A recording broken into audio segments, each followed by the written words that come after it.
Hi everyone, I wanted to come on today and talk to you about kind of a taboo topic. It's not really talked about a whole lot, and I think that we should change that because a lot more people go through this than we even realize, and it's simply we don't realize because it's not talked about. So I'm actually talking about miscarriages and missed miscarriages. So for me, my story is I went for my regular 15-week checkup and expected everything would be fine. Started making plans for, the delivery and everything. And then the doctor says, "Do you want to hear the heartbeat?" And I said, "Yeah." Get up on the table, and she gets her, device, and um, which I guess would be called a fetal Doppler. Sorry, words are not always coming to me. So she gets that, and she's trying to find the heartbeat, and she's thinking that maybe just baby's being stubborn. It's just trying to go down lower to see, where the baby might be sitting at. And she was having a tough time, and so she decided to get out her old school ultrasound machine, very basic and not great quality, but she got that out and was able to find, where the fetus was, and then she couldn't find a heartbeat. She was showing me where a heartbeat was supposed to be, and there was nothing. She, was trying to move the wand around and see if she could get any movement, and there was just no signs of life. So she said to me that she thinks that, the baby is no longer with us, and asked if I wanted to call anybody, and I didn't, right then. Obviously, I wanted to talk to my husband, and uh, didn't know what all was going to happen. Um, so she stepped out of the room to try and figure out to get me in for an ultrasound because it was about 5 o'clock in the evening at this point, and their office was closing. She come back in the room, and everywhere was closed, of course. So she sends me to the new life unit, and from there they have to order an ultrasound and have somebody come up to do that. I waited about an hour, just in the room. The nurses were in and out. They were super kind and asked me multiple times if I needed anything, which I didn't. And then the girl finally comes up, does her thing, says that she'll send a report to my doctor, and that the nurses will be given a report as well. And then two nurses come in and say that nothing has changed from whenever I left the office, and gave me some handouts and everything. Asked if I had a follow-up appointment set with my doctor, which I did. We set that up before I left. I was going back the next morning. The next morning, my husband and I go in. Mind you, he hadn't went with me during my appointments because we thought everything was fine and dandy, and so I just went, and he stayed home with our 2-year-old. So it was a lot to take on, being by myself, but the nurses, like I said, they were great. So back to the next morning, whenever my husband and I went in, and she said that yes, it does look like there's fetal demise. Did say that the ultrasound report showed that maybe there was some abnormalities, but without further testing, we wouldn't know exactly what that may be and if that would impact us later on if we did choose to have another child. Real quickly, to touch on the difference between a miscarriage and a missed miscarriage. A miscarriage, you know that something isn't going right, whether it's cramping or bleeding, etc. You'll know. For me, I had no clue.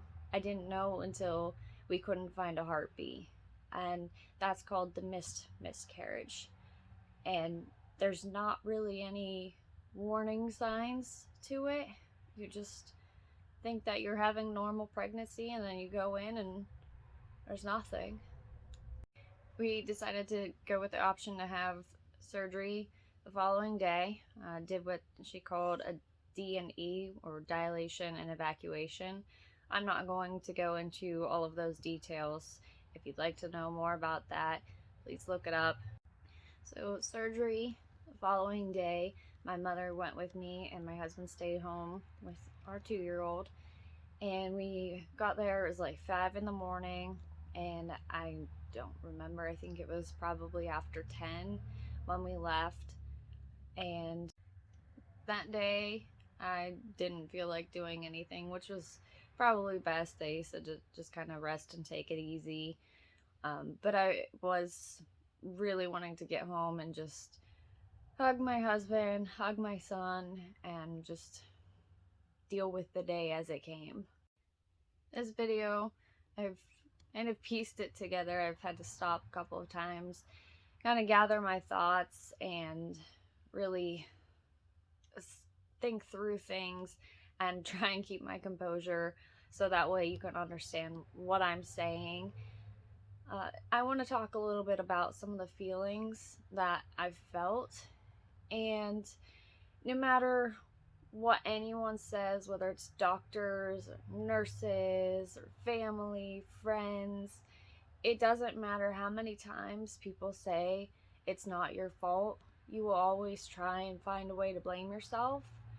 And I can't make that better, and no words and nobody's words can make you not feel that way, even if there's absolutely nothing you could do, which in my situation there wasn't. But you still will have those feelings. I don't I don't care what anybody says, you're gonna have those feelings. And it's important to recognize it, and it's important to do something to work through it, whether it's talking to somebody, finding a support group of people that have gone through something similar. Me, I'm fortunate, my best friend, I shouldn't say fortunate because it's very unfortunate that she's gone through the same thing, but I'm fortunate that she feels comfortable in talking to me about this. That's why I'm saying I'm fortunate. You'll have a bunch of what if thoughts. What if I had done this? And what if I had done that? And again, even if you're told there was nothing you could have done differently, and they will tell you that, and it's accurate, but it doesn't matter. You'll still say, what if? Well, what if? And you'll blame yourself. You'll feel alone even if you're surrounded by love and support, which I was. I was absolutely supported by my husband, by my parents, my sister, my family, friends, my mother-in-law. I have an excellent support system, and I hope that you do also. But even with all of that, even if you're in a room full of people surrounding you with love and support, you'll still feel alone. You'll feel alone in your head and in your heart, and you'll just feel this emptiness, and I can't explain it, but you just feel a little empty. For some, talking about these things is really important, and it helps them get through it. And leaning on somebody that's gone through this, I mean, more people have gone through this than we realize. Talking to other people has made me realize that it's more common than we think, and it's because it's not talked about. For me, writing helps, and so I actually wrote the following poem, and I called it The Silent Goodbye. Silent in the womb you were, what occurred after has been a blur.